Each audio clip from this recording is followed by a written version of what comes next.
Okay, so today I'm going to add a couple of servers to accept a payment. The first one I'm going to do is a .NET Core example.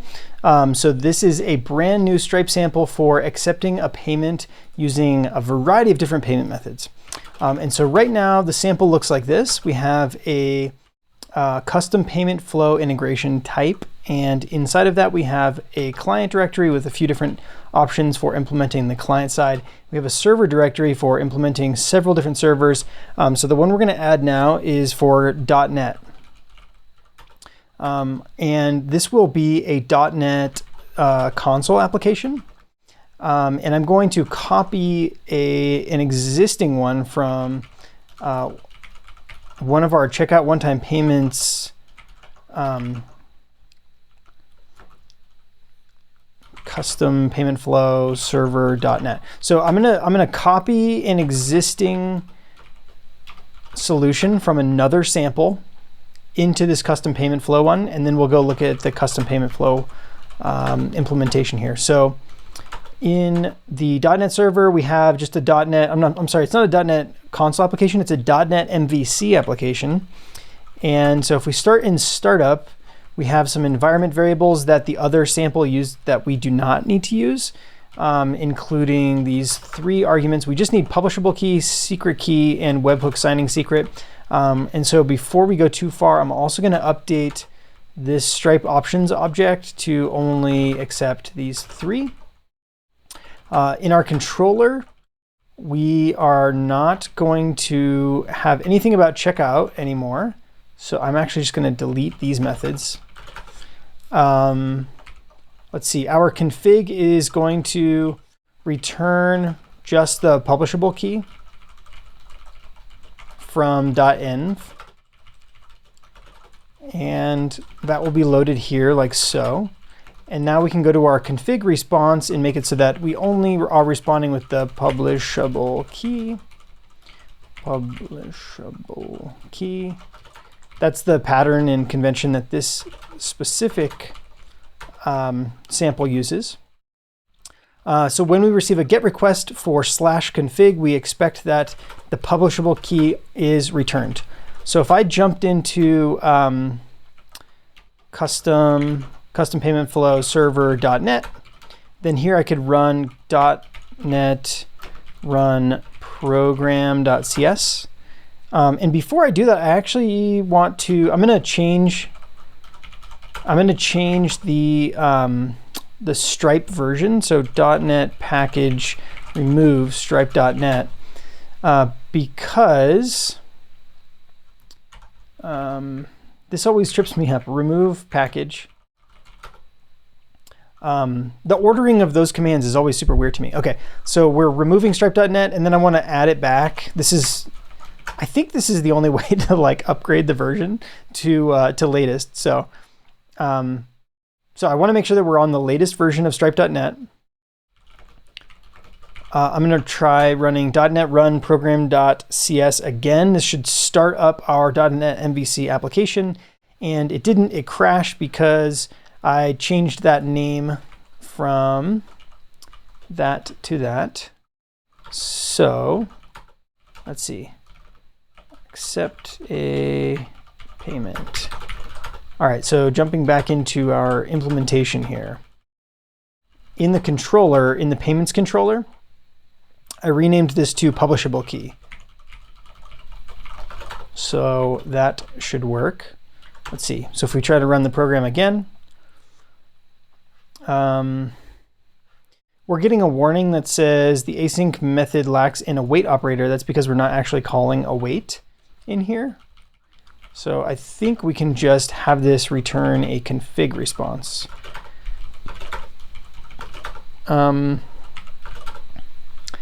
Let's see. Parameter web root. Ah, right. Okay. So the web root. Actually, yeah. Okay. So I need to recall. Okay. So we do have. Okay. So I messed up.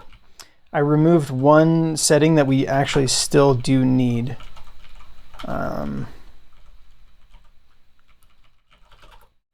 Okay. web root. Where did you go?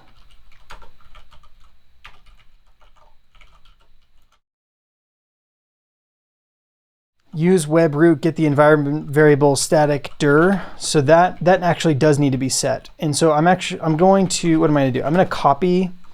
So in the root of the .NET server implementation, we need to have a file called .env.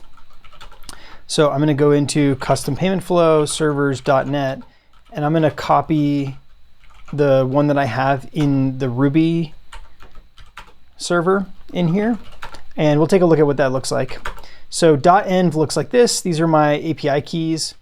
I have US keys and keys from Malaysia so that we can test FPX. But this was the key right here, was that we needed this static directory defined in our .env environment variables.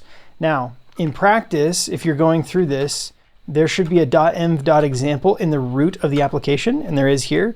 So you can copy that .env.example, rename it to .env, and put it in the root of your server directory. So in this case, it's going to be here inside of custom payment flow server.net, and it'll be named .env. All right, so let's try this again.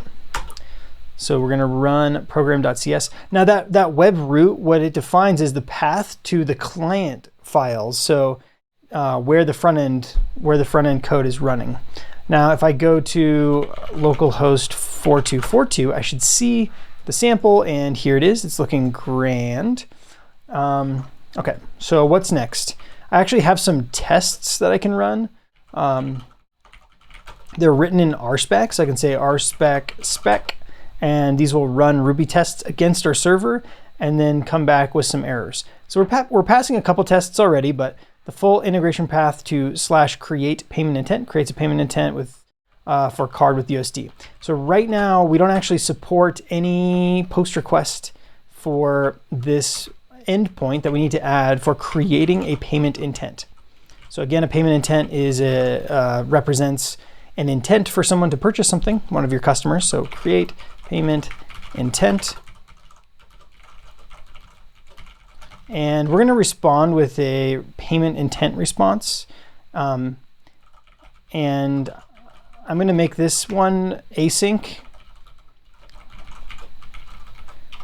because we can use await when we're making the call to create the payment intent. So if we pull up the docs for creating a payment intent, and today we are, way too big. Oh my gosh, can't see anything. Create a payment intent. We are working, oh my word, we are working in .NET. And this is what it looks like. So I'm just going to copy that. And cool. Our amount, $20. That's too steep. Let's do $19.99. The currency is going to be passed in as an argument. So I'm going to actually put that here. Payment or create payment intent request is called rec. And then we'll just say like rec.currency. We'll accept that from the front end. And then here, for the payment method types, the list of payment method types, we're going to accept that also as an argument. So rec.payment method type. And the reason is that we want this server to support several different payment method types. So that's like card, Ideal, SuroPay, Klarna, Alipay, those types of payment methods. All right, so then we're creating a new payment intent service. And we are going to call service.create. I'm trying to recall how this works. Okay. Because I think we want to use this .client. Yes, okay. So when we initialize the controller is set up with an instance of a Stripe client given our secret key. And so that means that we are setting the secret key per request. We're setting our API key per request. This is nice. We are not globally setting the API key. We're setting it per request, but that means that for our payment intent service, we have to pass in this .client as the first argument so that it uses that per request thing. Now, once we've created the payment intent, we're going to get back a payment intent object, and we want that because our response, create payment intent response, is going to send back the client secret for that payment intent. So I'm going to set client secret equal to payment intent.client secret, and that'll be what we're returning. Now, I haven't actually defined this create payment intent request object that we're going to use model binding when we're taking it in from the body. And I also have not created the create payment intent response either. So I'm going to add those now. So in our models directory, I'm going to add create payment intent request.cs and create payment intent response.cs. Public class create payment intent response, and that is just going to have our client secret. So public string client secret, and we want that to look like we want it to look like client secret, camel case like so. And then I'm going to say using Newton soft.json. Okay. And then something very similar for our request, where we are going to accept as a string the payment method type cased like that, payment method type. And we're also going to accept the currency that we're going to process payment in. Now, every payment method type has limitations. Some of them you must use a certain currency, so we're going to have some sort of validation when that happens. But I think this might be at a place where we can sort of test it out. We do need to wrap this in some error handling, but let's see what I messed up. We can go from there. So almost certainly not going to start immediately and perfectly. So payment intent response. Oh yeah, so this is going to be like create payment intent response. Let's see. Oh, right. And then we wanted to use async, so we can say create async, and then we can say await here. And that actually makes use of the async await in C#. All right, so we've got a server, it's running. Let's rerun our tests here. We had 2 failures last time. Maybe we'll have 1 fewer, or maybe not. Okay, still two errors. Failed to parse failed response. So I'm doing something wrong. Let's take a look again at this other sample here. And do I need to do from model from body or something? Yeah, okay, I was missing this like directive from body. Okay, so in our create payment intent method here, before I set the class, the model class, and I'm going to use model binding when the request comes in, I have to say from body, I believe, as this. I think this is called a decorator or an attribute or something in C#. I can't remember. But you have to add that so that it binds the incoming attributes to that. All right, let's run this again. And still 2 failures. Failed to parse. 405, method not allowed. Oh, did I call this? I called it get. It should be post. Okay, so this is where you define the HTTP methods. So get, post, put, delete, patch options, etc., that your endpoints will accept. So in this case, we want to accept post requests to /create payment intent in order to create payment intent objects. But I had HTTP get, which doesn't. That's not how it works. So we'll rerun our specs. Hey, 3 passing, fantastic. All right, full integration path fails gracefully if mismatched currency and payment method type. Okay, so what we need to do now is when we're making this API call to create the payment intent, we need to wrap this up in a try-catch block. So I'm going to move all of this into here. And I think the error handling for .NET should show us, okay, so stripe exception. So if we get a stripe exception, then I want to return a 400. If we get any other exception, I want to return a 500. So I'm just going to re-raise that. And then otherwise here, well, actually, no, let's not re-raise, because I do want to respond. Even if there's a failure, I would like to respond with well-formed JSON so that the client can parse that and present the error to the developer who's working with the sample. Let's respond with some error messages here. Payments controller. Okay, so I'm trying to find some examples.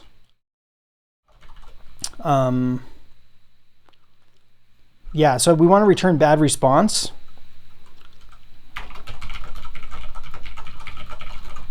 With JSON though.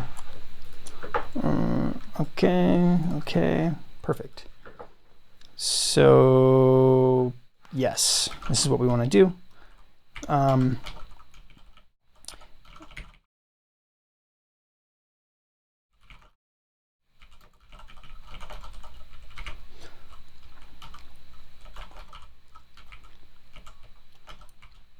So e dot, I think, how do we get the message out of the error object? E dot stripe error dot message. If it was a stripe error, and then otherwise we'll just say the message is like unknown failure or something.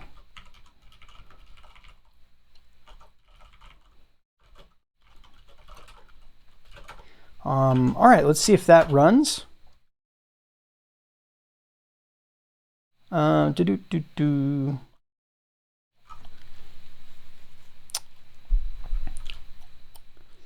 So I wonder if this can be iAction result. So the return type is not, the bad request return type is not something that we can cast into. So how does this work again? .NET Core iAction result JSON.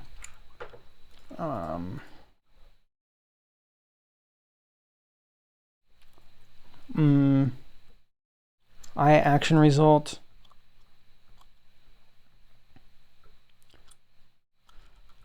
I kind of want to return a task of iAction result, I thought, but I expect that it needs to be sort of wrapped. Okay, I'm gonna pause and I will be back after I figure out what's going on. All right, so previously our task was, our endpoint here, create payment intent, was returning an async task where the type in here was create payment intent response. But sometimes we want to return a create payment intent response, and sometimes we want to just return an error with bad request. So bad request gives us the status code 400, and it also allows us to return some just like inline JSON here. And so in order to do that, we need to actually return, instead of returning a create payment intent response, we need to return an iAction result. And then instead of just returning this object directly here, what we want to do is return an OK, so a 200 status code with that object nested. Okay, Google, stop.